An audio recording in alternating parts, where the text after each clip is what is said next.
ask that question.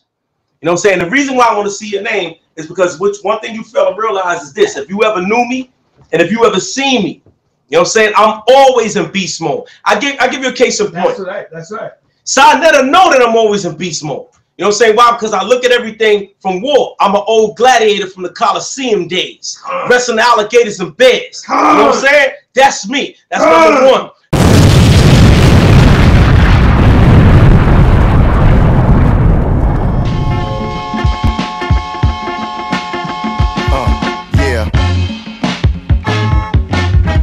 Black America, metaphor for a predator. Been to the Mediterranean, on my papers like an editor. I flow like a reservoir dog, rap Tarantino, off the chain like Django. Still let the chain glow, where they bang no. And also a shout out to every Israelite camp out there, every Israelite school out there, and all across the world. That's right. Earth. Every Israelite. Peace. Hashar.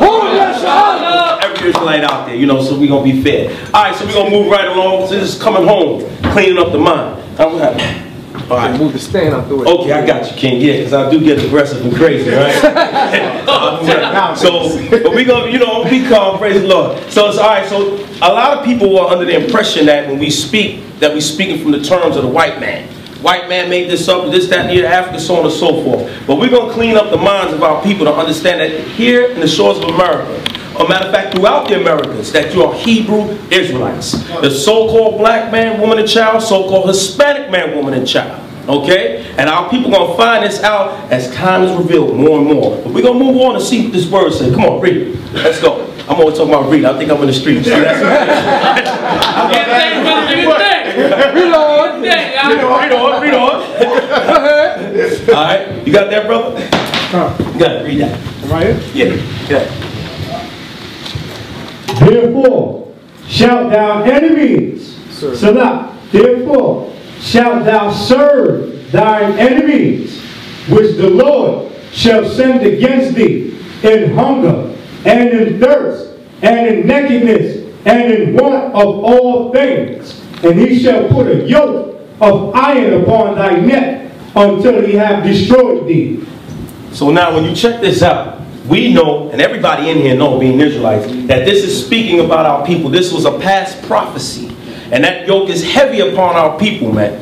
Now we had the physical yokes, now we have a spiritual yoke in our minds. Okay? We don't believe or think that we're Israelites no more. We Kemites and other things. We faggots.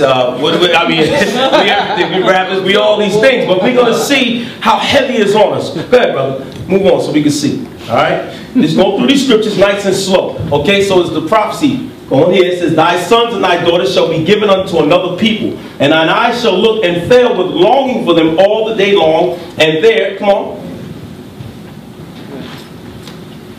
Sit on that. You slow, pop. So now, our people being enslaved, right? And the things that happen to us that's written in the scriptures, a lot of people can't describe that. There's no other prophecies, and salute to everybody, being whatever you are. But there's prophecies in the Bible. You can't find these prophecies in Kemet. You can't find these prophecies in China, so on and so forth. I mean, so I just went to China just to show you a vast, a broad scope across this planet, right? It's only happened in the Bible. So now let's see what happens. Check this out. The cracker, don't be offended, please. If you're cracking here, then that's what you are. The cracker taught us Israel isn't connected to the African landmass. Now, here's where they caught us. Because we stuck on people, but the cracker's not concerned with people. He's concerned with land. If you control the land, you control who? The people. Real simple. See how smart the cracker is? See, so he fooled us to be consumed with people as opposed to land. That's why we don't have nothing. Because we don't realize what to take over. Right. You deal with the landmass, you control the people and everything that's in the land. So when we understand that there's 7 continents on this planet, we know that the landmass that we come from called Israel is on the continent Africa. Gun? King? See, you should be sharing the Hebrew language, right? Alright, go on. So now, here it is. Everybody knows this. Here's Egypt. And this is what they separated. This is what they created, right? The separated says the Suez Canal. Oh, that's the Middle East. There's no such thing as Middle Eastern people. No such thing whatsoever. But our people get confused, and this is where the battles come in at. Okay, the Kemet brothers, the Hebrew brothers and sisters, this is where we battle at, not understanding about the land. Oh, next one. Now let's see what happens. Come on. Uh-oh. There's a fence. Why the hell is there a fence in Egypt? To separate what? The landmass. Right. And here you have this Hamas, and they're building underground roads under this fence. Okay? Now this is modern. This is modern times. Okay, so now why is the fence made? It's the same thing. Now how we could scratch our head to say what happened in America to the landmass of Mexico. Alright? Isn't there a fence there? Yeah. To separate it. To separate what? The people. To say what? So this is why they deal with topography. Everything on the map, they say, we're going to make lines here. And the people, when they see a line, they say, I can't cross the line. Right. So therefore, the one that made the line controls the land and who? The people. Right. That's right. Simple science. Okay, but we fail to realize this. So there's a fence out there in Egypt separating that landmass from Israel. Go on. Okay, let's connect. Connecting to a landmass, the white man's teaching. Right. What does he say? I pledge allegiance to the flag of the United States of America, to which it stands. He don't pledge allegiance to who? The people. He don't do that. He do it to the landmass. So again, we have to stress this in our minds to understand the science and how he broke us down. He was the scriptures tell us that he's a natural warrior, right? The white man, he rules by the sword, and he don't rule in vain, right? So he knows what to do. Okay, let's go on. Okay, says the crafty concept. Y'all see I love that word, right? Psalms 49:11. Okay, it says their inward thoughts is that their houses shall continue forever, and their dwelling places to all generations. They call their lands after their own names. Right, that's right. This is the white. He got this down packed, man. If he came in the store, he'd say, Joel, I want the store. Right? Is he going to name the store after Joel or himself? Himself. You see? This is how he operates. Okay? Same thing. Come on. Forensic anthropology. Okay? Craniometric skull variation. So we're going to see something and get a science to understand it, because the white man deals with blood, DNA, but DNA can be manipulated. This is factual. Bones can only be moved.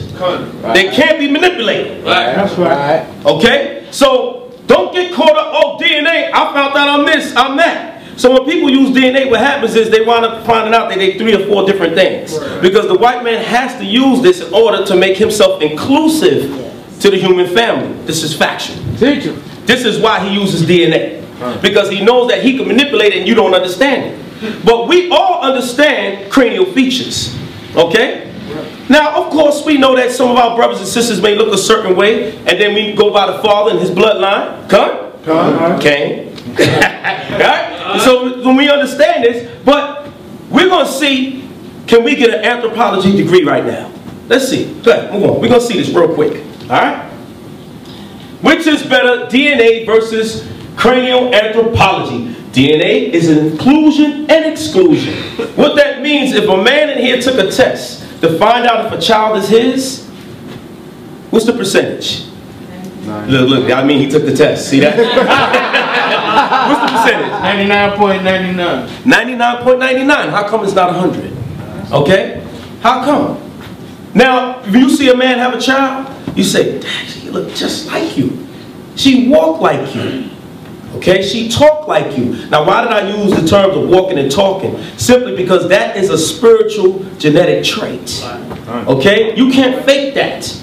Now, many of our children may look the same as somebody, you know, that's not the person's child. But when a child starts walking like the parent, doing things like the parent, saying things, that's only spiritual. Now, you don't need no goddamn DNA test to tell you that that's your child, right? Okay? So when we deal with bones and we see something, let's see, forensic anthropology. It's got cranial geography.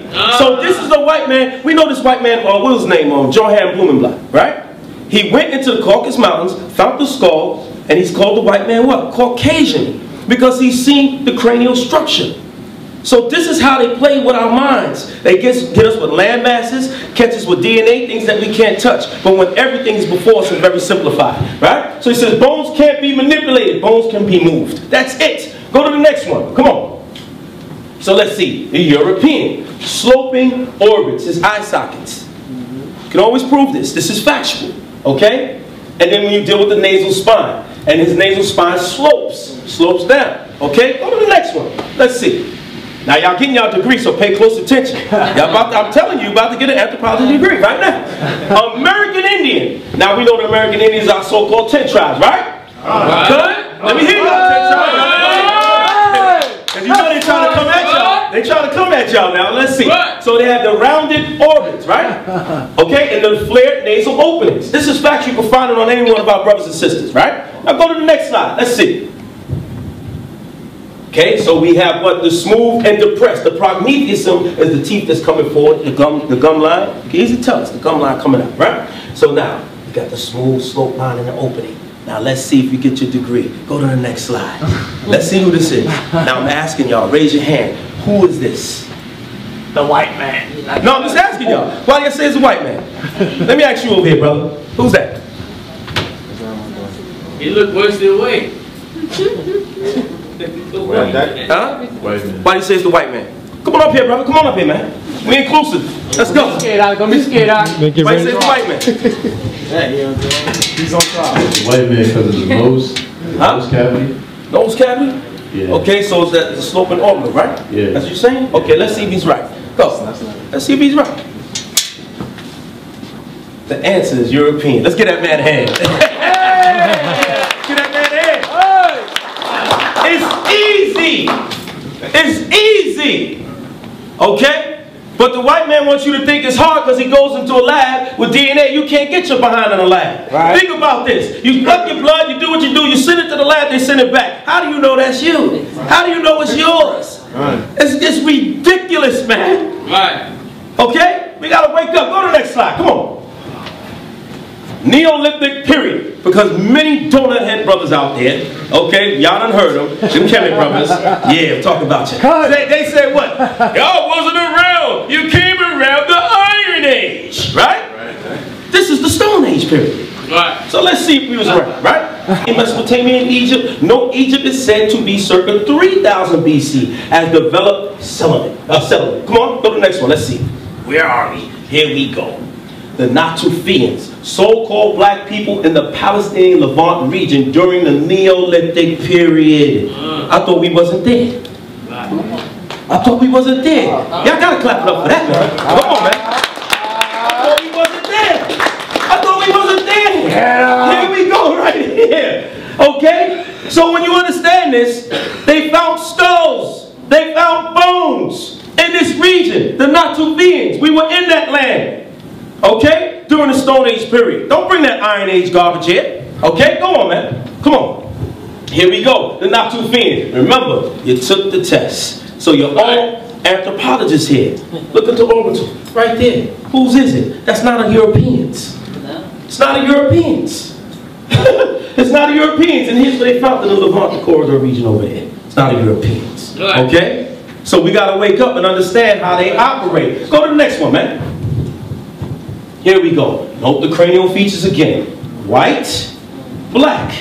Now these came from those regions. They found them in those regions. This is why we going there and showing you these skulls. Okay, this is where they came from. Okay, go. Here we go. Now view the nose duct of the ancient Natufian. There it goes again, showing you that duct. These are 8 ancient Hebrew Israelites that went under different names. Remember, don't ever get caught up in the name Hebrew and Israel. This is why they try to catch us. They try to open the Bible and say, Israelites, you wasn't there, because they use the word Israel. And we get caught because we argue with them the name Israel. You can't argue that name. Okay? We know that that name came later, in a later period. Right. Okay? So we know that our forefathers was under a different title. And check that out. The name Israel is nothing but a title anyway. Okay? A title that was given from a higher power when he wrestled the angel. Okay? So we understand that, never argue with anybody about the name Israel, because then we'll get caught in history. And this is factual. So we deal with history based upon our people. Where did Moses come from? Come on, man. You brothers are smart. Where did Moses come from? Huh? I'm asking you, brother. Come on. Seriously, where did Moses come from? Egypt. Huh? Egypt. Well, before that, where Moses came from, and now where did Abraham come from? Huh?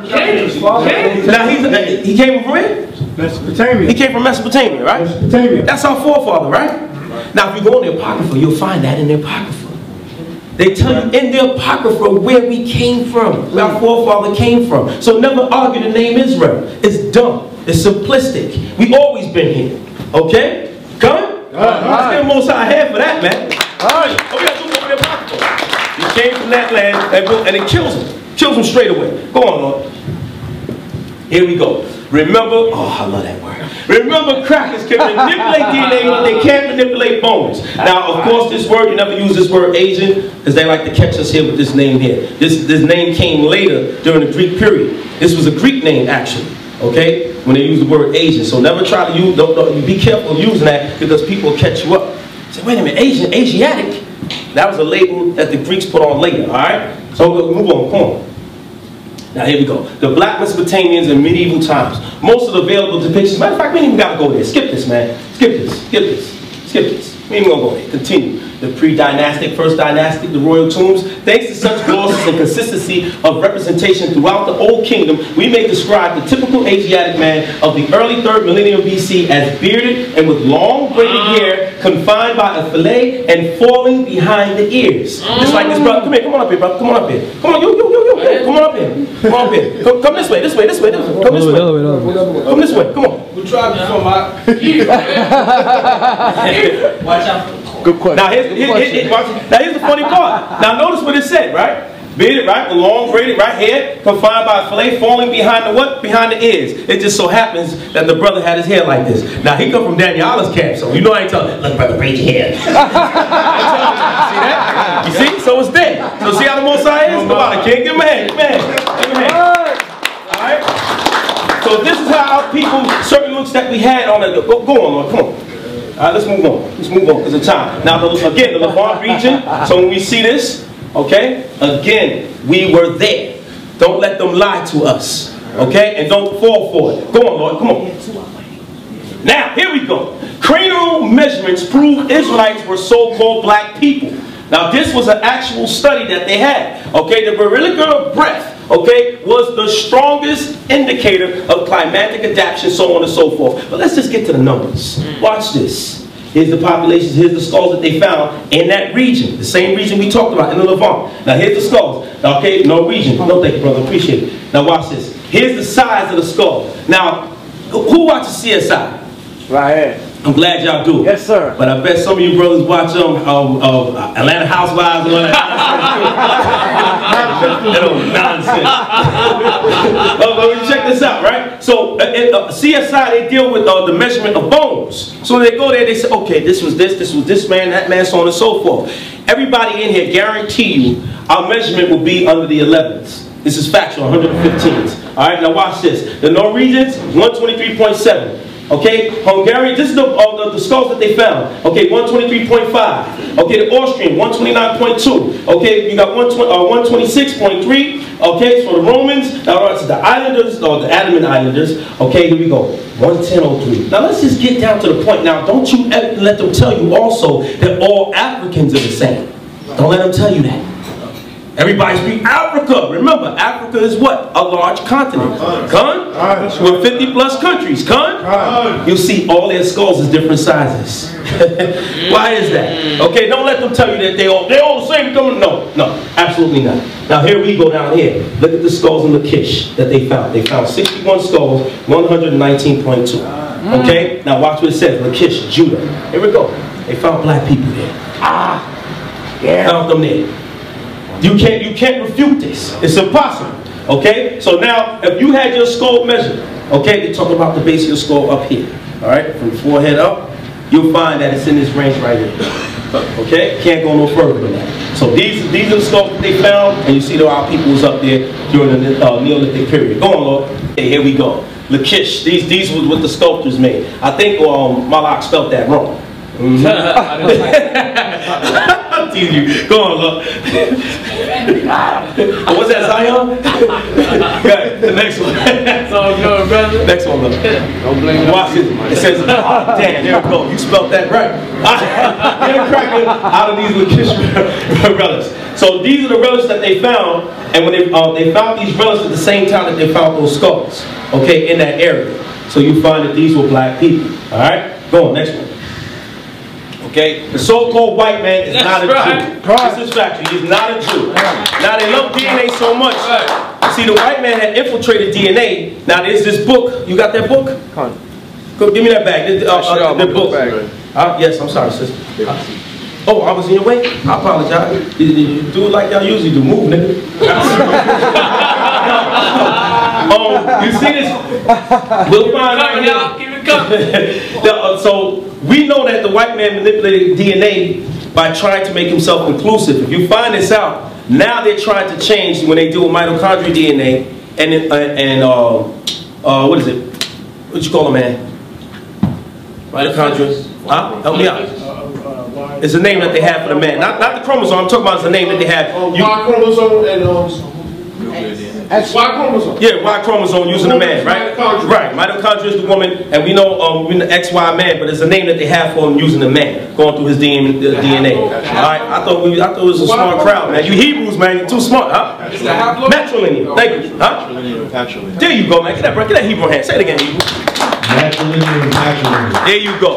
Now, what they try to do is this, because remember, when you follow from the father, it's just straightforward. Straightforward. When you deal with the woman's DNA, it spreads. It spreads abroad. You know, so when it spreads, you can easily go say, I'm going to get this DNA here. Oh, you come from here. Because remember, from one woman to another woman to another woman, it keeps spreading. So how could you trace it properly? It's impossible. So we get fooled when we deal with so-called science and DNA. You get fooled because you trace something that goes this way as opposed to straightforward. You see? This is how the earth goes. The earth goes straight forward, does it not? This is how time goes. It goes straight forward, does it not? So how could you deal with something that goes out that way? It's impossible. You get confused after a while. So now, here's this book right here. And all you can get it. I'm not going to even read it, but get this book called DNA Science and the Jewish Bloodline. This man right here by the name of Tex Mars, he went after them. And he went after them through DNA. And guess who found the DNA? So-called Jews. Okay? It was first a woman, and it was two men. And they went and said, whoa, these guys are not Jews. And they shook them. It's by Tex Mars. They hate this man. Okay? Get this book. It's a very important book for your arsenal. Because you get to understand and see that, damn, you want to use DNA, they get caught up. So then they tried to switch it around, and they said, okay, well, you know what? We'll try to deal with the matrilineal DNA. Thank you, brother. Right? We try to deal with that. So they tried to use this so to go straight forward, and they got caught there. Because they found out through both sides, through the woman's DNA and the man's DNA, that they wound up being damn Kizons. Okay? Get that book and you see that in that book. So they caught themselves out there. They're like, damn, there's no way we can escape this. Go on, come on.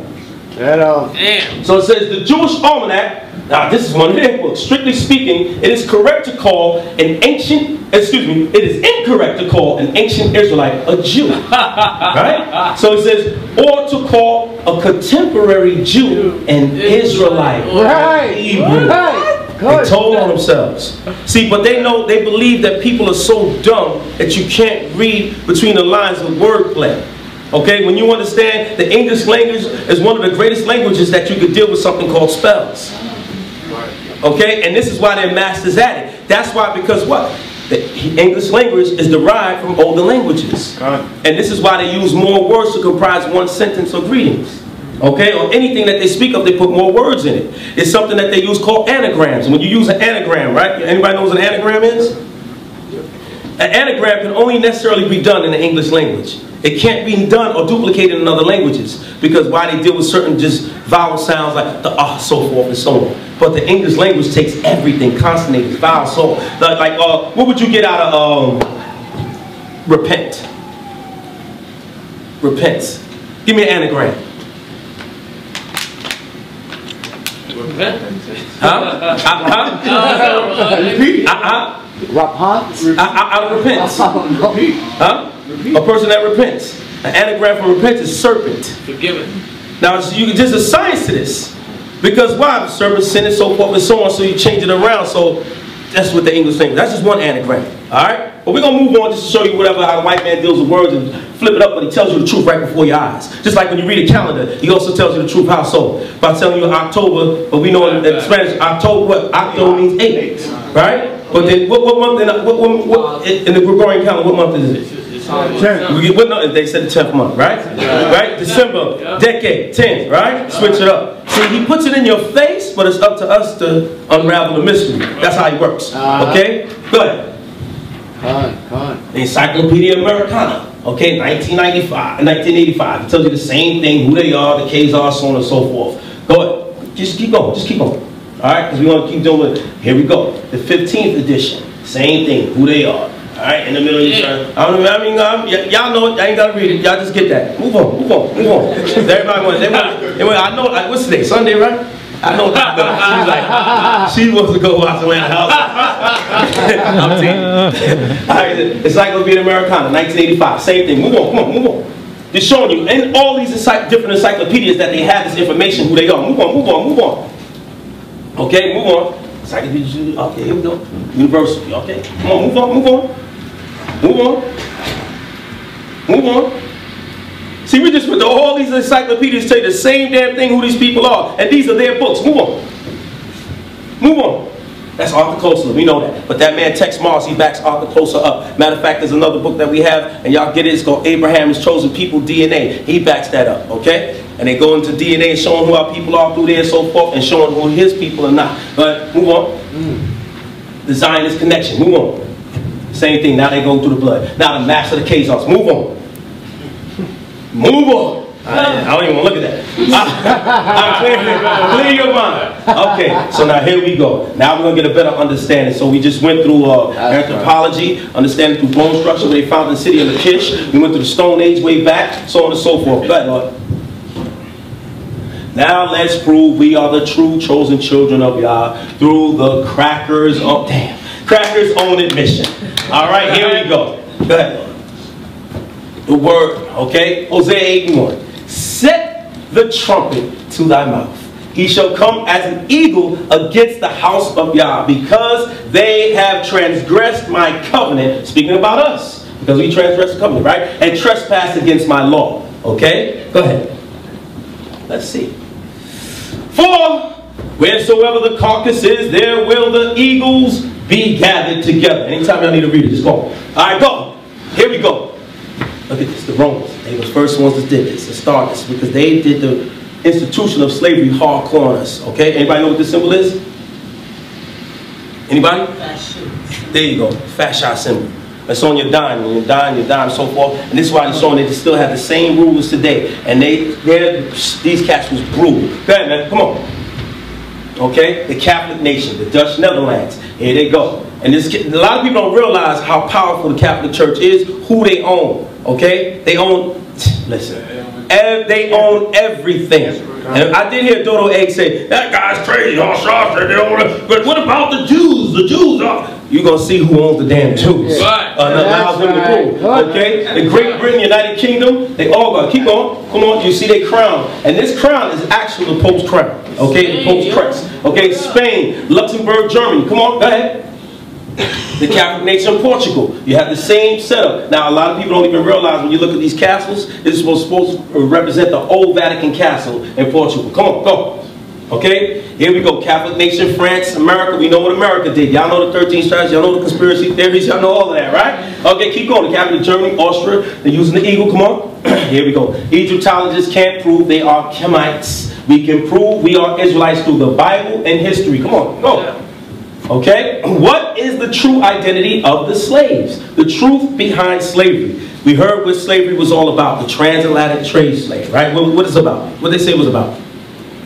Black folks got stolen from Africa and brought to America. That's the vague general story, right? Right. But mainly gold, things of that nature. Correct? Right? They was doing it for that. It's garbage. It's a lie. Go ahead. Go ahead. Go ahead. Go ahead. Okay? And thou shalt become an astonishment, a proverb and a byword among all nations, whither the Lord shall lead thee. What am I? Who am I? Come on.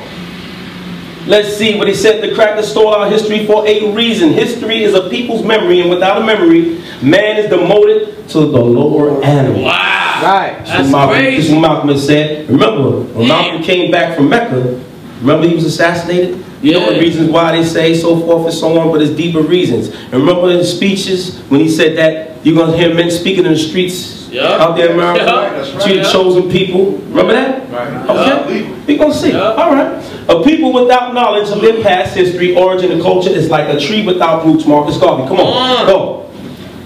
Here we go.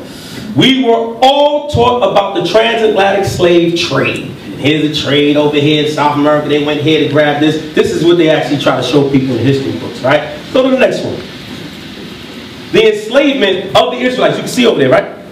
All right. The enslavement of the Israelites started under the auspice of the Catholic Church. Although Africans and Arabs sold us, their motives were unlike the Catholic churches. There's a difference. It's a total difference, and we're going to see that. Come on, go. The power of the pontiffs. That means to pontificate, to speak, to set rules while false. So now let's see who was running things and setting things all across this world, including today. Come on, go. The power of the Pope. Here's a question to ask. Why is it that presidents are visiting the Pope? Just people know that. Now, it's not being just do with American presidents. Got Obama. Go to the next one. Okay. You got, who's this guy? Nixon, right? You got Bush, right? You got Kennedy, right? You got the Duchess, right? Go ahead. Keep going. What the hell the Duchess is there? Wait, whoa. This is, well, Africans ain't doing it. Well, here we go right here. Right. Ghana, okay? Right. Okay? Right. Ghana. This is the president of Ghana. Okay? Now you have the president of the Congo. Right here. What the hell are these presidents? From Africa, America, all over. Why do they go to Vatican City? You know what it is, man. Why? Why they go to Vatican? What's the need? Give me a need. I want you to give me a need. Why they gotta go to Vatican City? I'm asking you, sister. Me? Yes, ma'am. Because they own them. Because they own them, right? That's cool. That's beautiful. But nobody takes consideration. They think this is just a photo op. But you have to understand, why do they have to go all the way over there to meet the Pope? Because the rules are really set over there. Yes, Ken? Now, I just wanted to say as an answer, because the people that's really in rulership, they have to give the authority to these puppets to actually bring forth an order. So that's why I would say that the people, the lower elites will actually cleave on to the popes and everything. Absolutely. The Jesuit orders. Okay, listen, this place is no joke. Don't you sleep on it and think, oh, they nothing. It's a very powerful place. It is the most powerful nation on the planet. And it's only 2 million people strong. And it's not even a bunch of people. It's mainly popes, cardinals, etc., etc. Okay, yes, brother. The Pope got, you could say direct access to Satan himself. That's right. That's right. And what he has more access to is all the history on the planet Earth. It all lies there in the Vatican. They know who's what and who's who. And they keep everything in control by telling everybody, I can tell the truth on you, I can tell the truth on you. Okay, this is what we're going to do to keep everything in order. Let's move on. Come on. Wow. Here, y'all know who this is. This is Mugabe. Yeah. That's Clinton. This is the Queen. Why the hell is everybody? England runs this place. Are you sure about that? Are you sure? Why did not the Pope go to England? Okay. Okay, and this is the president of Brazil. All right, go ahead. Now, Africa. Okay. No, watch this. The World Bank president. His name is Chim. I couldn't even tell his last name. Okay. And the popes. Now, why did he go visit? Now, listen. This is the World Bank president. Now, why did the president of the World Bank go visit the Pope? Wow. Now think about this. Here's the thing. Who funds wars? Huh? Who's there? The bank. Which bank? The World Bank funds wars. Now this is a man of peace. Right? How's that? When the World Bank president, they fund wars. So how could a man of peace be here side by side? Exactly. And these are different popes. Look at the sinister look on his face. Okay? Now a lot of people fail to realize this is serious business, man. You have to ask yourself, why is he there? There's no need for him there. He don't belong there. Right. But there's a bigger thing going on. They say, look, this is what's going to happen here. This is what's going to go on over here. And they make sure that these people get these orders by greeting them. These are damn ceremonies that are seen before our eyes. When you go visit a pope, when you go visit him, it's an actual ritual. And they let the world know who's in control. Because in ancient times, everybody had to go see who? The king. Right. And the people acknowledge that, wow, the king acknowledged these people.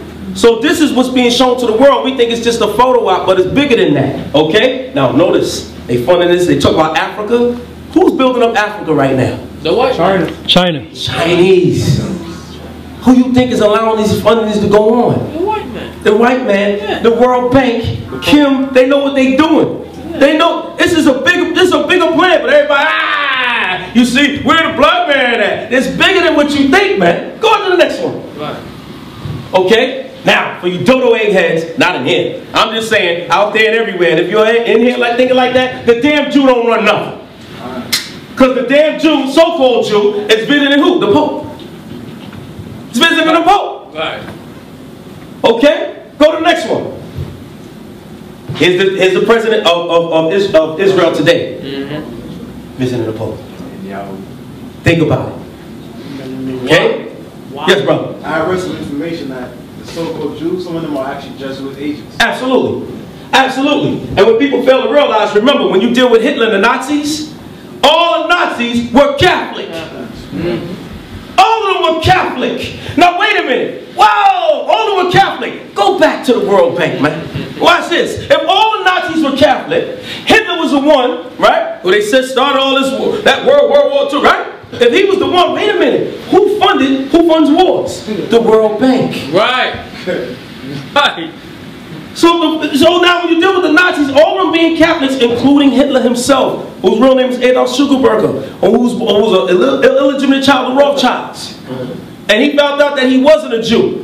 That's why he used, man, we're going to burn you in ovens, so the real Jews are Schwarzes. So when you understand all of this, keep going. Now when you understand all of the science there is, we'll see that, wait a minute, there's something big going on. Because all those Nazi criminals, who allowed them to escape?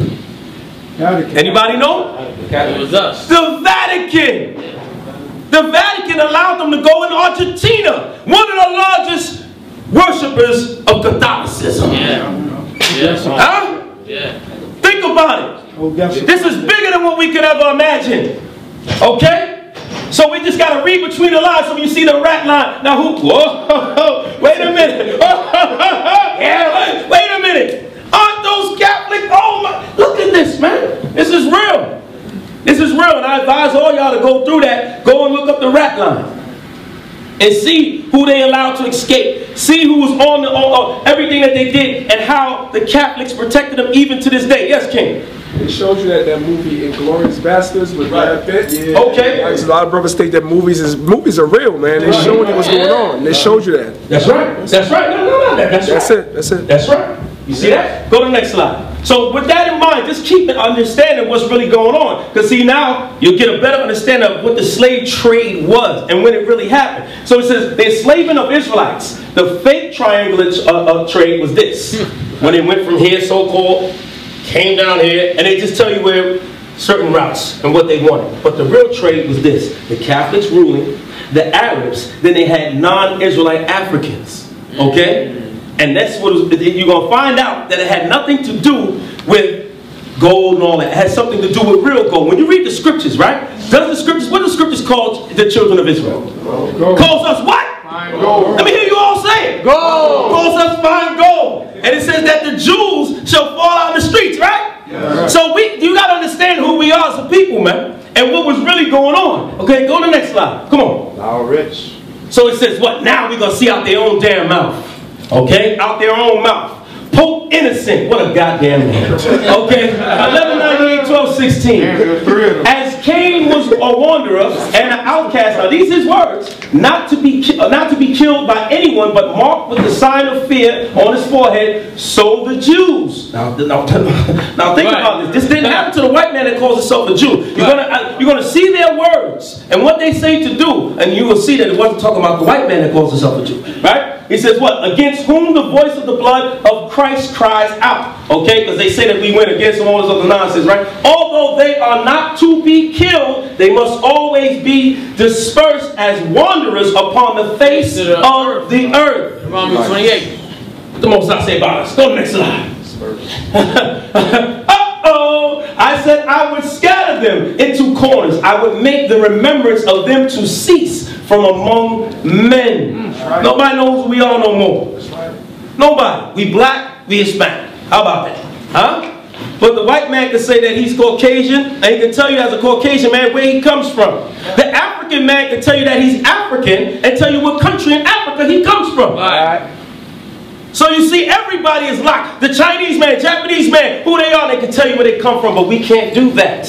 This is why you see all these so-called debates. This ain't no debate, man. That's not the number. Listen, man, that's a playground. The real battlefield is telling the white man who we are and telling him to give us back our nationality. Right. Okay, this stuff is just nothing but a playground. Go ahead, man. Go ahead, go to the next one. Come on. Let's see what he said. Pope Innocent III, although Christian piety tolerates the Jews, whose own fault, God damn it, whose own fault commits them to perpetual slavery. That's out of his mouth. He says, our own fault commits us to perpetual slavery. Now notice, why am I excited about that? Because it says what? The piety to the Jews. Right. Now, show me where a goddamn white man that calls himself a Jew was in the perpetual slavery. No. Find it. No. Give it to me. Huh? It's not there. The white man that calls himself a Jew was never in perpetual slavery. So who the hell was Pope Innocent talking about? That's right. Huh? He was talking about us who are the Jews, man. We read that again. Although Christian piety tolerates the Jews, whose own fault, meaning us going against the law, statutes, commandments of the Heavenly Father, commits them to perpetual slavery and allows them to continue with us. Now they put in parentheses, even though the Moors will not tolerate them. Those wild brothers, okay, some of them, not all of them, okay, that went into Islam. Right. And they were into what? See, it's a science to this. Now, why did they not want to deal with us anymore? Because they were into trade and commerce. Under order from the Catholic Church and these other places. This is why they were selling our people along with the so-called white man in Arab. Because they knew where to go. Right. This is factual. Go ahead, next one, come on. So now, Pope Innocent III continues, although it be not displeasing to the Lord, but rather acceptable to him, that the Jewish dispersion should live and serve under Christian princes. Now, remember what I showed you earlier? Those flags with the eagles, those different countries, the Catholic nations? Who was we in captivity under? Remember Portugal? They was the first ones to go and start grabbing the statue. Okay? Remember Rome? Remember Spain? You understand? This is so those were the Christian princes. This is why they had their crowns and their crests that came from the Catholic Church, from the Vatican. So now this is who they had. They went and grabbed us up. Okay? Go to the next one. And I advise y'all to keep these things in your arsenal and look these things up about these popes so you understand that it's all a game. Pope Gregory, let's see what he said. The Jews who are admitted to our acquaintance only through our mercy should never forget their yoke of perpetual slavery. Now did Pope Innocent say the same thing? Now why is Pope Gregory saying this? And keep in mind that the so-called white man that calls himself a Jew was never in perpetual slavery, nor any kind of slavery. That's right. Okay? So now who was these folks talking about? They was talking about us, man. The so-called black, Hispanic man, woman, and child of Negro and Indian descent, who are the Hebrew Israelites, man. That's okay? Right. So he says what? In the Council of Toledo, it was decreed that Jews of both sexes, male and female, and for all time should be distinguished from others by their mode of dress. Okay? We therefore command that each and every one of you to have all the excess of the Jews completely repressed, lest they should presume to raise their necks from the yoke of servitude and contumely of the Redeemer. So they did this only because that's why we in the conditions that we in. Why? So they can remember, say, look, if they wake up, that's why you think they don't publicize you being an Israelite? Because we talk, hey, wait a minute, we came on slave ships. Wait a minute, this is in the Bible.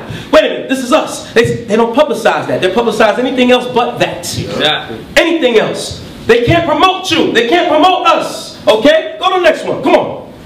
Let's see. Pope Nicholas, another one?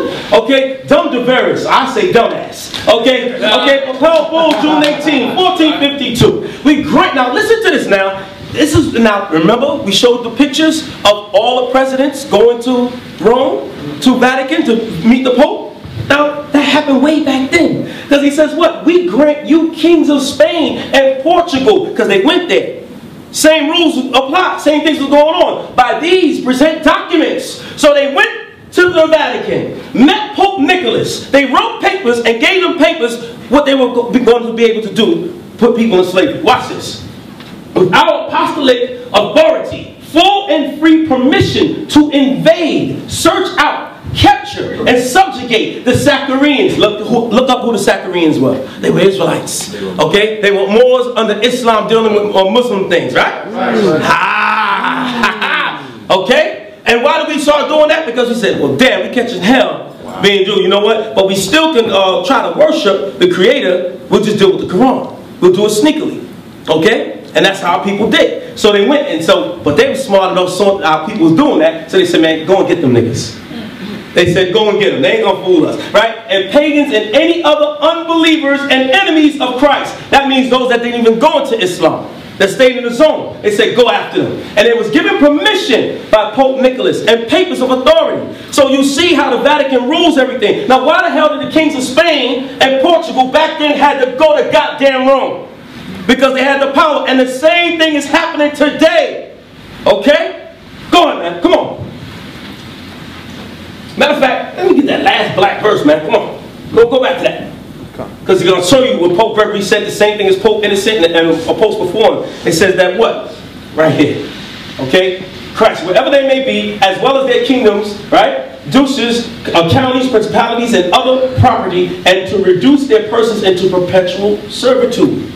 So you see who was pushing slavery hardcore and why they was pushing slavery. Show us where they was talking about damn gold. Show us where they was talking about money. It's nowhere. That's not there. They was just talking about how they went against their father and what to do. Okay? Go who you going after. Go ahead. Papal bulls, okay? Romanus Pontificate. Now, any of you teachers, please, all you brothers, sisters, get this right here. It costs $30 to get because you can't get it online. They won't allow you to. These papers right here, okay, I'm not going to pronounce it. These papers right here, they won't allow you to pull it off. They won't allow you to Google it or get it. You'll see a quick glimpse of it, and then what happens is it goes off. You can't pull it. And they charge you. They charge you $30 for it. And in these papers right here, boy, oh boy, you'll see it all. They tell you everything. I mean, they go in and say what they're going to do, how to do it, who you go after, why to go after, so on, forth, and so on. Get this, write this down. Go to the next one. And that's the reason why I got up there, so you brothers can get that. Oh, all right, write that down. Once you get that, you'll see that, wow, this really has nothing to do with all that goals of. Yes, brother? It correlates with breakdown with why King James didn't absolutely. Even to stop slavery.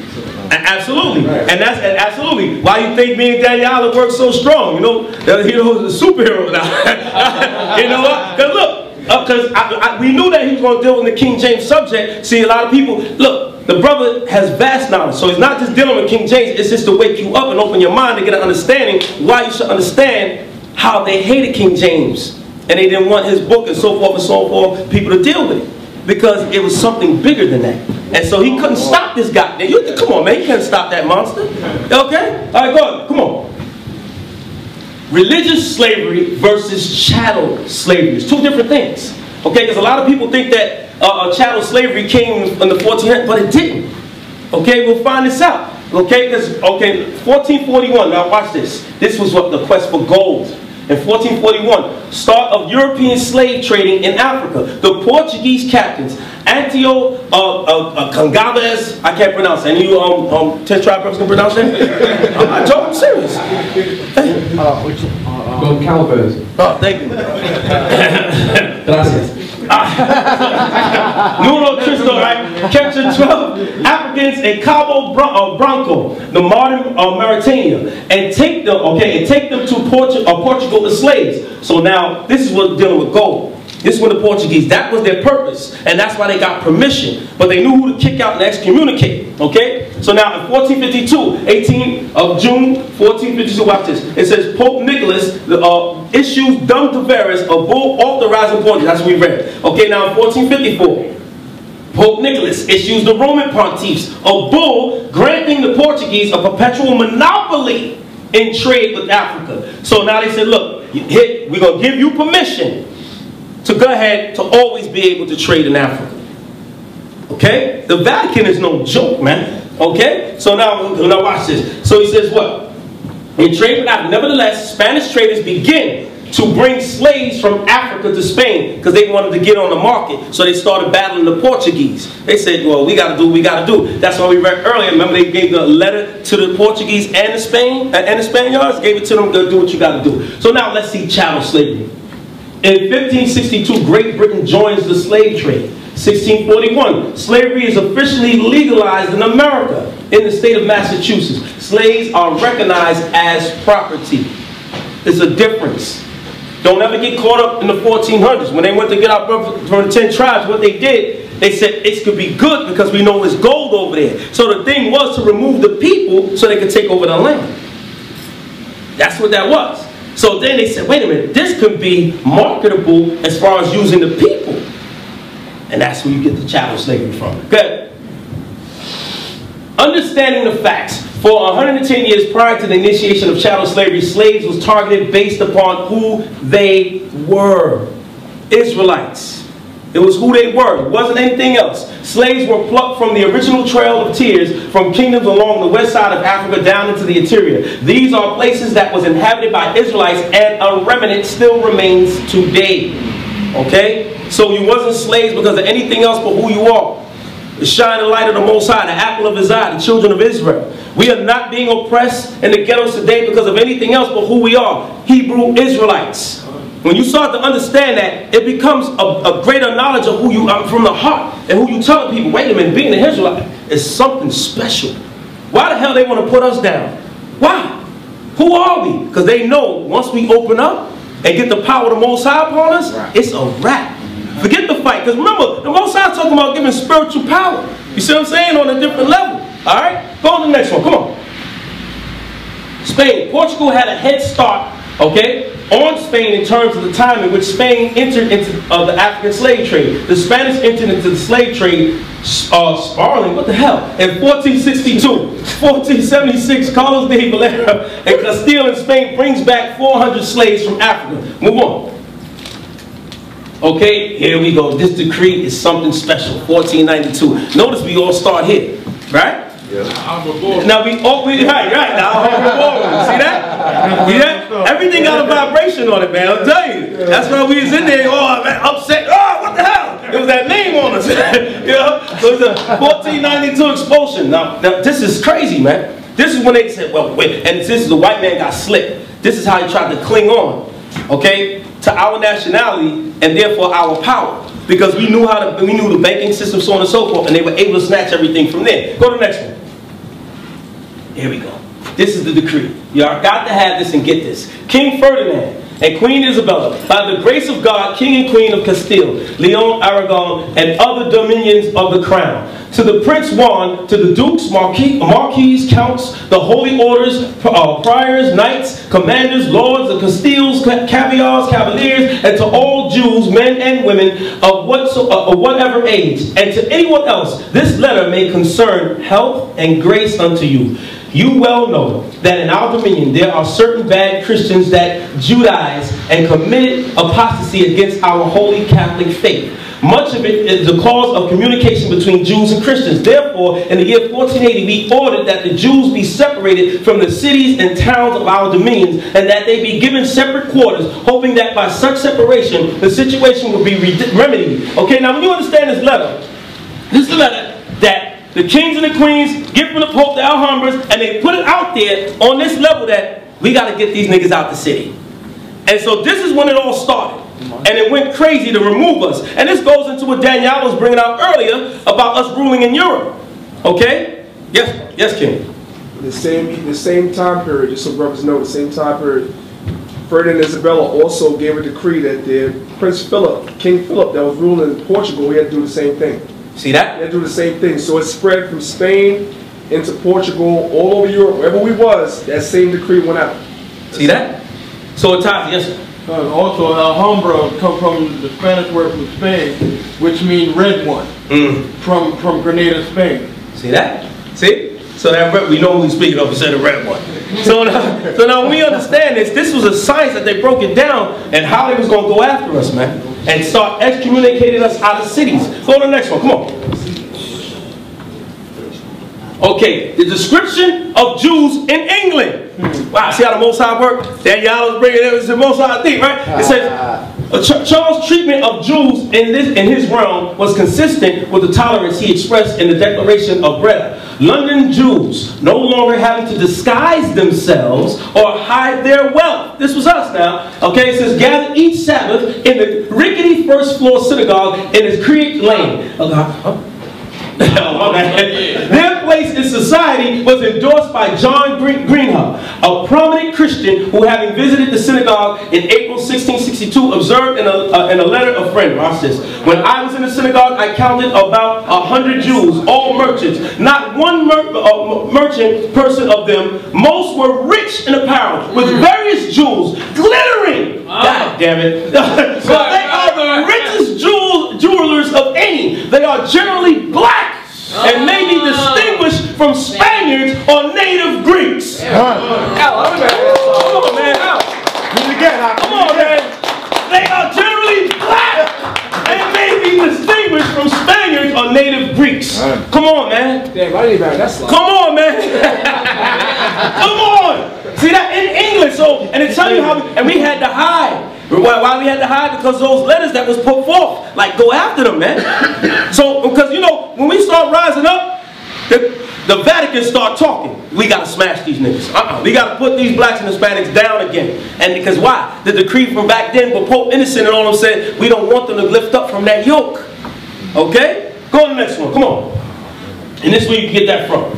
Jewish Pirates of the Caribbean. Okay? Now that's a good book because it goes into the Moors, so on and so forth, everything in there. It's a powerful book, man. Alright? And now a lot of people on those shores. Okay, the Spanish go watch this. In 2nd January of 1492, the Moors town. We're gonna move this, we're gonna move that, we're gonna move that. Come on. Because these are other decrees, and you'll find out. So now let's see what this Dominican friar, okay, the Catholic priest, okay, Bartolomé de la Casa. He wrote extensively of the horrible conditions of the American Indians under Spanish rule, constantly pleading for peaceful and humane relations with them. Ironically, this great and sincere humanitarian, convinced that the fast disappearing Arawak Indians could not physically tolerate the hard labor expected by the Spanish, recommended the importation of African slaves to do the hard labor. De la Casa believed that the Africans were constitutionally more fit for hard labor than were the American Indians. Thus, he was importantly, though indirectly, responsible for the growth of one of the humanity's greatest horrors, black slavery in the New World. Wow. So you see that our brothers, they were connected, but this is labels that they start putting in there later, African, Indian. Yes, brother? He's the one who brought the Haitians over. Right. De la Casa is the one that brought the Haitians. Hardcore, hard body. All right, I forgot that tidbit. Go ahead. And you see what they did to the Haitians. That's why they've been oppressed the most, basically, because of course they were the priests of the Heavenly Father, and they went off, and they got to keep them down because they still can obtain that power through the Father. This is why they still do the practice of voodoo. All right, now watch this. If we weren't Jews, okay. Off the coast of West Africa, Port Judah or Fort Judah. Let's see. Here it is right here. Do y'all remember that Portugal flag in the beginning? They went and set it up. Remember that flag we showed earlier? Here's the same flag when they went to set it up. And they go, Fort de El Judah. There it goes right there. Now, why the hell would they have this? Now you say, Mose de Historia de Judah. Judah. It's Judah. Now why the hell would they have a Fort Judah if they wasn't getting Jews? Right. You understand? They could have called it Fort something else. Okay? So here it is right there, and there's the port right there. You can look this up yourself. Go ahead. God. And that's the very port where they took them through. Okay? Go to the next one. Some say Oda, when translated, means help, because some people will tell you that. The Europeans identified it as Judah. Let's see why. Come on. Here's the map. England, Holland, and Denmark. H. Moll 1729 used the Dutch term Fida. It translates to Judah. Now here's the maps that they use, man. All right? How about that, Reggie? Huh? Yeah, I'm coming for you, Reggie. Don't escape, Reggie. All right, here we go. So now when you see the Gold Coast, it was called Negro Land. But in the Gold Coast and Negro Land, why do you have the words Judah? Huh? They're troublemakers. Okay. So when you see, right, what these people did in Denmark, the Dutch, you'll see that they labeled it themselves and they were going after Judah. And this is a map that y'all can pull up and get yourselves because they got different variations of this map. They even updated the map. Okay, and you're going to see the word Judah. This one is hard to decipher because it's over here. Alright? It says Judah, but it's the Negro land map. Go. It's on there though. So the Dutch masters. Now, this is serious though. This is actually not a joke. Now, when you understand this, even in smoking weed, this comes from high up. Again, go back to the Vatican. Remember, they was dealing with tobacco. Right? Remember, they was the ones that allowed people to go into chattel slavery, right? So when you understand this, it's a bigger sign what people believe, even when you started smoking, man. Okay? Those that who's smoking in there? Oh, those that smoke out there, whatever they smoke, the blunts. Now the Dutch masters, these were people that rule. Now why would a nigga smoke some of this? Why would he say, let me roll my weed up in a Dutch master? Everything's a science that the white man does. He shows you the rule and it works on you on ways that you can never even imagine. Okay? Now go to the next one. Watch this. Now niggas want to smoke backwards. But this is not a joke. Because what happens is this. Where do we have to go? We have to go in the backwoods to run from master. You understand? It's a science. It's not a game. So they remember the old Philly blunts? Remember them? They used the Philly blunts. Now this city of brotherly love. This is why it was called the Phillies. When you deal with the Phillies, they were certain degrees under Benjamin Franklin, so on and so forth. Okay? Who dealt with the almanac. Remember his greatest thing was dealing with maps. So he understood who people was and when they were coming and where they were going to go. So now here they're going in the tobacco fields, the cotton fields, because this was one of the biggest things, man. And sugar was the #1 thing. The #1 thing. Go to the next one. Here's the map again. Now, remember, that map was in the one before that was written by somebody else, another cartographer. Here's another one.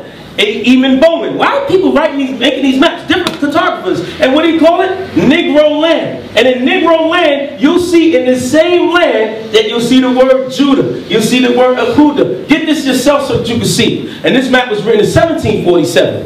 Okay? Go to the next one. Here we go. They're going to show you right here. The Kingdom of Judah, 1747. Y'all see that? That's on the map. And that, by the way, that wasn't a black man. That was a white man. A white cartographer that wrote that map.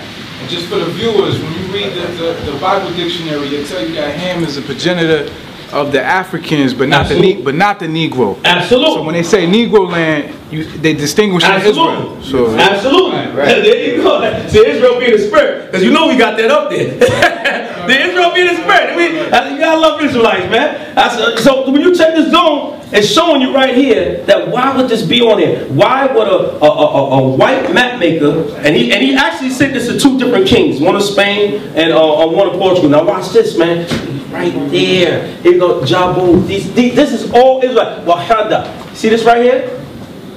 Okay, when you look this up, it's talking about Judah. Then they had the king of Judah on this port in Negro land and all these areas. Go to the next one. Come on.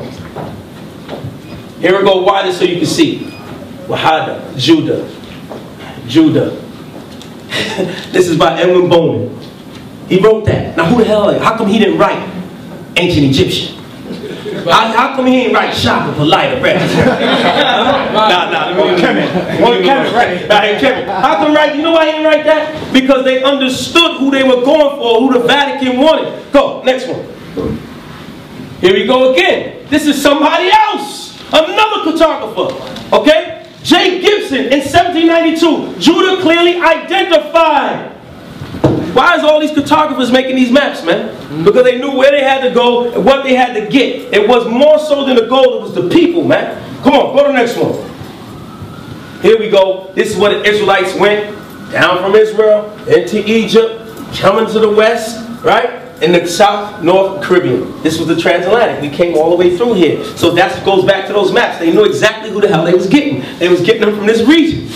That's what we traveled through. Okay? Go to the next one. All right, the places slaves were taken from. It'll tell you in Senegal. This were the areas on the map. So this was that Gold Coast. You'll see all these areas right here. Sierra Leone, right? You got Benin, Blata. See, I mean, y'all go to the next one. The icing on the cake. Let's see. Are you ready? Y'all ready? Y'all ready? Go to the next one. Come on. Now, Emory University. It's a black college, okay? Black researchers, okay? The Methodist Episcopal Church founded Emory College in 1836 in the small Georgia town of Oxford. The founders named the town for the school's prestigious British cousin and named the school for a bishop who dreamed of an American education that molded character as well as the mind. The little school struggled for decades and finally began to prosper in the late 1800s. By 1914, the Methodist Church was looking to create a university in the South, and Emory College was looking to expand. And if you look this up, it's a black college of research. Okay? Now let's see what they got. Come on. Oh my God. These are the slave ships. And here's the names that this college, this black college research. Now notice they ain't Hebrew Israelites now. They just researchers. Let's see the names they got. Yahoo! Oh my God! Wait a minute! Look. In 1825. And they tell you what the ship that they was on. This is their research. Here we go. Right here. Yahweh, Yahweh, Yehovah, Farwah. Why did they get that research? Why? Go to the next one. Because they knew where they were going. And those are the same towns. That's why I showed you the maps earlier. When they went in that land. Okay? Here we go. This is another one that's their Emory University as well. Okay? Deuteronomy 28:68. Y'all know what it is, right? Nayah Inya, Yahoo, and Kaya. Now look where they came from. You'll see the places. Ebo, hey, but like, Ebo, right? So you'll notice, Kenya, Benya, this is Israel all day long. And they tell you what the years was, their arrival, they tell you the ships, and y'all can all go on there yourself. Okay? Go on slavevoyages.com. Okay? And slavevoyages.org, I'm sorry, and then African/origins, and type in any name. Matter of fact, you can also type in, and just to show you, now we're going to show you something, because most niggas will tell you this, and Reggie, because they'll tell you this, this was the Jews, and the Jews named them. Now, we know that that's dumb and ridiculous, because the so-called Jew today, they don't use the Most High's name. Right. That's right. That's right. They say it's their Nephilim name, so they'll say Shem, or they'll leave spaces. So when we understand that, we know that they didn't name them this. And they will beat the name out of you when you came over here. Right. Correct? Right. So now when you understand this, y'all can look this up on your own. Type in the word Allah. Type in the word Elah, and you'll see that that's there. Now we know goddamn well, ain't no white man named no damn slave Allah. Right. You understand? Right. Type it in yourself and you'll see that, wait a minute, there's something going on strong here. Now go to the next one. Here we go again. There we go again. You know, the women was naming themselves that. That's in 1825. Go to the next one. And here we go, Emory University, so y'all can see that. There is no way in hell fake Jews could have given us these names. There is ample evidence that American Jews participated in perpetuating the slave system. Now we're talking about the so-called Jew, because everybody will tell you he had the ships and he came over here, he put them on the ships and all the. Okay, we know that. But let's get to the meat. Okay, it says. In his study, this man Johnson, he did a study, he's a so-called Jewish historian, Bertman Cohen, you have to look him up, was able to document only 5 instances of Jewish cohabitation with black females. Talk about the so-called white man that calls himself a Jew sleeping with our women. And he noted that in all instances, the relationship was with a free black woman. Okay, in the account. Let's get to the meat, man. The appearance of free blacks or slaves in Jewish synagogues. And now, why are we going here? Because when you see those names on the slave ships, ain't no white man named them that was a Jew. And we're going to prove it here. It says slave ships and synagogues in the South was bound to be a rare occurrence since most synagogues had rules that precluded them from membership. From this, Cohen concluded that it provided evidence that Jewish slave owners in the United States did not proselytize amongst their slaves or offer them instruction in Judaism. Don't let nobody tell you that they taught us this, man. That's right. Don't let them tell you this. Now they went in research. Now let's see his own quote. He says this: "It would seem to negate the contention that present-day Negroes who regard themselves as Jews and descended from slave owners of Jewish matters." This guy said that's ridiculous. You can't say that these people that called themselves Jews was taught by the white man. Why? Because they wasn't even allowed to go in synagogues as slaves. So don't let nobody tell you that, because that didn't happen. Go to the next one. Okay, Yahweh, and Ahaya is also one of the names that the Heavenly Father used as well. Absolutely. Absolutely. All right, go ahead, go. Okay, now see, crackers tell you again. Now remember, the Zondervans, they were atheists. Right. This is factual. They were just researchers. Now atheists don't give a damn about none of this. So let's see what the atheists said. Go. The identity, here we go. Ham, Zondervan. Okay, the youngest son of Noah, born probably about 96 years before the flood. And one of the 8 persons to live through the flood, he became the progenitor of the dark races, not the Negroes, but the Egyptians, Ethiopians, Libyans, and Canaanites. Why is this purposeful? Because you understand that when you go way back, they knew who they was getting out of the interiors of Africa. They knew in the Negro lands, they wasn't grabbing. You got a question, bro? Yeah. When you mentioned that they got with Hebrew women, that's the reason they go through the mother, not the father. Absolutely. Absolutely. That's why the white man does that. And because you sleep with our women and you say, look, I'm a Jew.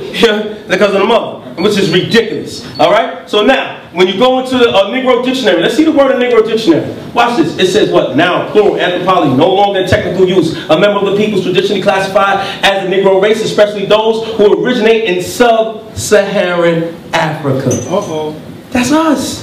So it's telling you who they use that word for. That's why you want to map Negro land. It says older use, often offensive, a black person adjective, anthropology, no longer technical use, relating to a characteristic of one traditional, so on and so forth. But keep in mind this right here. Okay, when you look that up, they tell you who that word was really for. And go back to the whole whole structure that you're breaking down. So. Right, it goes right back to it. They know. So all this breaks down to a science. It's not sloppy. They want to say, let's just go get the gold, grab the people, make them slaves. Hell no. They knew who they wanted. Keep going. Encyclopedia, the term Negro derived from the Spanish, as we know, and Latin words meaning black, Negro, Niger, may be applied to a large portion of mankind, but it is more strictly confined to certain peoples and tribes of Central Africa. Remember we went to Interior, Negro land? Where's that? Central Africa. They tell you, who said this? The goddamn Catholic Church. So that's when you see the Zondervan when it says not the Negroes, they know who the Negro is. But Negroes don't know who they are. Come on, man.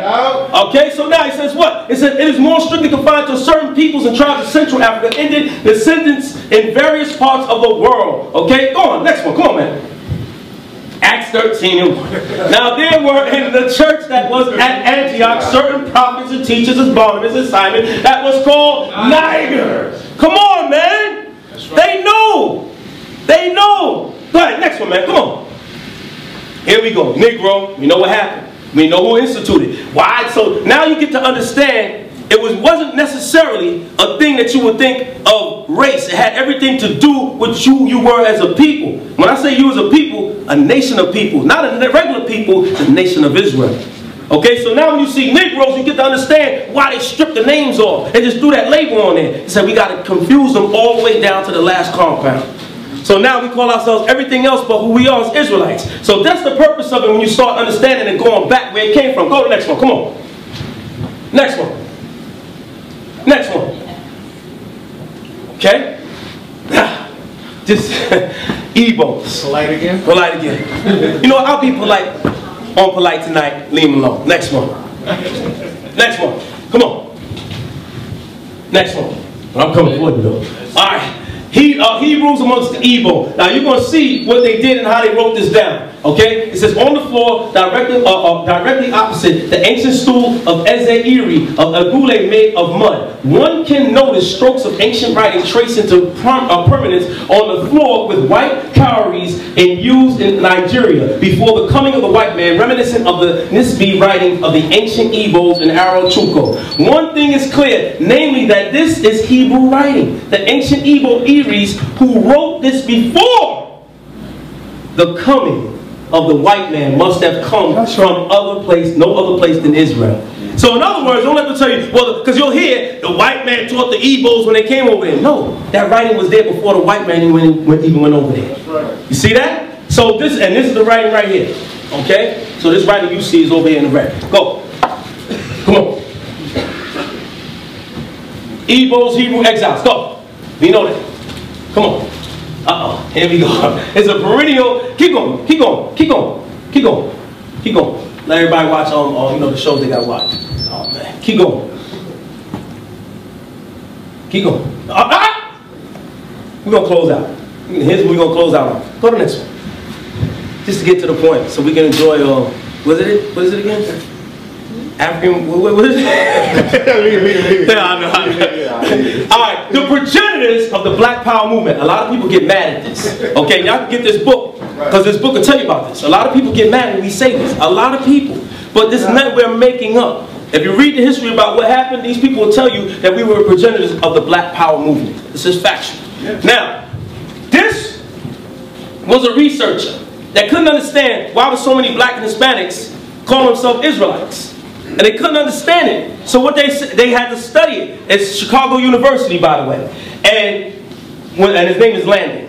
When he did the study, he said, wait a minute, this is impossible, but there's a lot of proof behind it. And he went through all of the history of Israelites coming from the land of Israel all the way here in the Americas and how we set things up. And then they found out that we were one of the ones to start Black Power. Now let's see. Once black Jews had established the basis for their legitimacy, some historic link with the ancient Israelites or the black Jews of Ethiopia, and had found their future hopes to be realized in the millennial eschatology, other things within the movement began to emerge. Black pride, black solidarity, black business, and in some cases black power, black separateness, and black supremacy all sprung up within various black Jewish groups and were expressed in different ways. This form of cultural black nationalism, one which is expressed in a divine identity, a newfound sense of purpose, and a belief that one's own destiny lies within the bounds of one's historical struggle, has proved to be much more important in American history than the number of black Jewish participants that laid its foundation. They tell you how important this is because he knew the ties going back to the Catholic Church.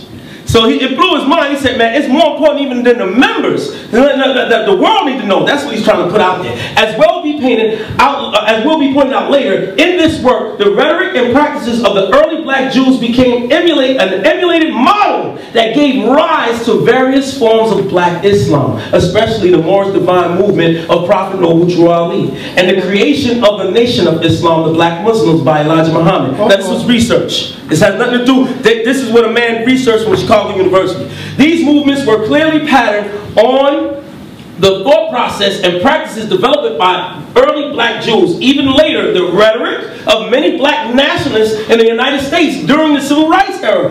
A veritable flowering of black nationalism had little of originality not already stated and put into practice by early black Jewish leaders. Okay? Given link between black oppression and black nationalism, it is not surprising that there was a great resurgence in the black community of black Judaism, and the movement spread enormously during the Civil Rights era.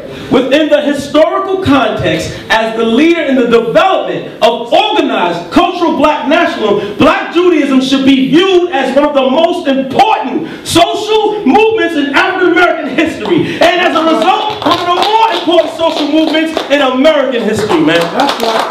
That's right. That's what they say. And the book is by a man Landing by Chicago University Press. It's called Judaism. What is that book? Got it over here? Y'all got it? Y'all got it? Oh, nah, right? All right, so it's by Landing. I'll text brothers, give y'all the number, book and everything. Yes, brother. I was saying too, a lot of people understand, like a lot of the Hebrew Israelites stuff bigger than here in Chicago. Absolutely. A lot of Hebrew Israelites out there, like Martin Luther King, all them dudes, they came from us. A lot of people don't want to accept that. You got history telling you that this is where these people came from. Absolutely. They just broke off and did their own thing, this Africanism and all that other crap. They didn't believe in that. Absolutely. And a lot of people take fault with that and get upset at that, but that is the actual truth. You know, when you go back into Marcus Garvey's movement, you see Hebrew Israelites there. Noble Drew Ali's Hebrew Israelites there. Any movement, you'll see that. So, you know, it's not a bragging thing, it's just what it is. Why? Because our culture from what we took had nothing to do with separating us from those movements itself. But it was Hebrew Israelites saying, yo, let's stand. And so these movements came about from that pattern. You see? So this is actual research that they did. And that's also, give me the final call. And go to the next one, next slide when you do that. Go to the next slide. Now y'all remember this? Because we have a brother, an esteemed scholar by the name of Reggie. And he said that if you go to these books, right, that Farrakhan did, you know, the relationship between blacks and Jews. Remember, when they speak about these books and the Jews' relationship with our people, it goes, what? It doesn't go before that chattel slavery. You understand? It's a difference. Because this deals after chattel slavery, it's two different things. So when you deal with that, you go, and you have a tune to it. But let's see what Farrakhan said out of his own mouth. Go to the next slide at the same time while I'm looking for this. First page. Huh? First page, yeah. You sure? Come. All right. Yeah, that's it. Okay, so let's see what Farrakhan said.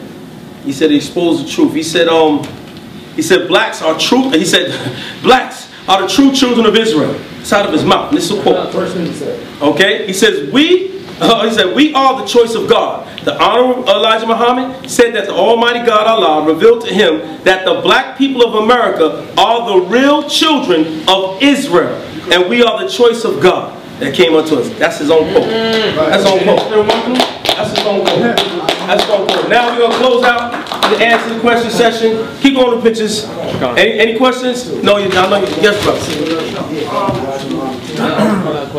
So the cards they adopted the racism, the prejudice we were experiencing in Europe, and said that was us, that was them. That's right. But those writing shows that it was talking about slavery. That's right. And there's no history to the cards that were in slavery in Europe at all. Right. So that's right. So that's right. That's right. None whatsoever. And so we just be proud of being an Israelite. It's a tough journey, a tough walk. The Most High made it that way, and it is what it is. Yes, brother. I got a question. Just basically, as the Hebrew Israelite community, what would be the solution to the problems that we have in the community as blacks and Hispanics? What would be the foundation and the outline that we should follow to actually save our people in the community from all this gang banging and violence and everything? What would be the outline and solution to our problem dealing with that in our community? That's a powerful question. Get a brother a hand for that question. That's right. And what we fail to realize is right there. It said come back to his laws, statutes, and commandments. And we look at the time, going to the time of the Maccabees, remember, they woke up and said, yo, let's go back to our law, man. And they went and gathered everybody around and wanted to get back to that, and they was able to rise up from their condition and go ahead and get the temple rebuilt and everything else. So that's the vibration that we got to come back under. These laws will save us. It's real easy. It's easy. Love your brothers, you love yourself. Gang violence will end in a minute. Your brother won't sleep with another man's wife, this, that, and the other. We respect. I mean, it's actual simple math. It's not complicated. And thank the Most High that we're the ones with a codified law in order to see, okay, this is how you act, this is what you do. I don't care where you go. I don't see a codified law. I respect the pyramids. That's a nice building. You know, all that, the gold. But other than that, it's not, you know, certain things not good to grab from in other places. So that's a beautiful question. To answer that, come back into the law, statutes, and commandments. The Most High does. He said, what is the duty of man, you know? All right? Fear God and keep his commandments. This is the duty of man. And that's how we go. Next question? All right, let's go. Yes, brother. I have a question. I just want to say thank you to Brother Daniela, and thank you to you. I'm going to be rebroadcasting this on my website. It's called Ready for R. I go by R. And I'm also trying to get my brother Troy over here on Ready for R. He's doing this thing. And thank you just for having me. And clap to you guys because it was snowing today. It's hella late. You guys came out and you showed support. And personally, I've never really seen other factions really support the way you guys support. Even myself, I get a ton of support from you Israelites. Just thank you.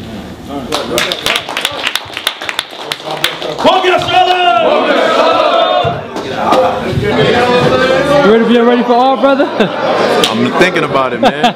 Hopefully in the future, sooner than later we could build, you know what I'm saying? Yes, sir. And, you know, collaborate and do what we got to do to uplift our people, you know what I'm saying? Most definitely. Behind the scenes or on the scenes is all good. Man.